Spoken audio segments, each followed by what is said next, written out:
内政部专列伫3个所谓身份证，规个明年7月份全国正式换发。不过进前，调查立委拢烦恼讲，所谓身份证有治安的顾虑，更加有可能互中国渗透。内政部长徐国勇今日澄清讲，咱国有个资法的保护，内政部嘛未接受回传的资料，治安问题唔免烦恼。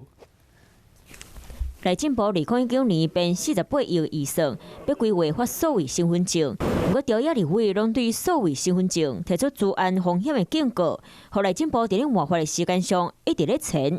今晚决定定案，2021年要全部换掉。内政部长徐国勇嘛对治安挂保证。